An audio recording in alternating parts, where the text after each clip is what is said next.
Shah's son backs civil disobedience in Iran. Sunday, November 8, 2009. Iran's former crown prince backed a campaign of civil disobedience and non-violence Saturday to oust the government in Tehran and urged Western support but warned against any armed intervention. The end of the apartheid regime in South Africa, of military juntas in South America, of the former Soviet Union, all of it came at the hands of the people of those nations themselves, Reza Pahlavi told the Daily Telegraph. None of this could have happened without foreign support, but that is not the same as an occupying army that comes in and changes a regime. I don't see how that can ever be legitimate. The son of the late Shah added, change must come to Iran by civil disobedience and non-violence. I stress that.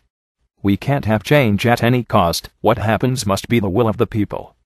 Pahlavi left Iran a year before his father, Shah Mohammad Reza, was ousted in the 1979 Islamic Revolution and has lived in the United States since 1984.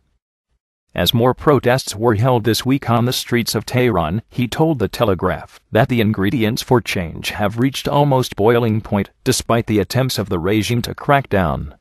And he argued that internal pressure was the only kind that would work on President Mahmoud Ahmadinejad over Iran's nuclear program, which Western powers fear is aimed at creating nuclear weapons, something Tehran denies.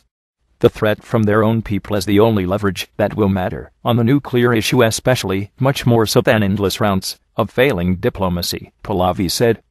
However, he said the international community must show their support for the protesters challenging Ahmadinejad's regime.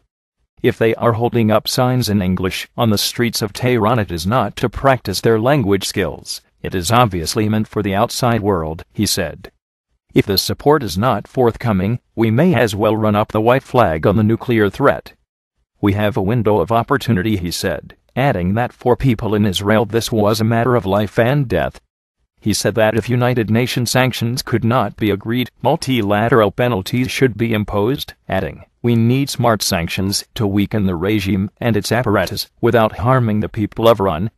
Copyright 2009 AFP. All rights reserved.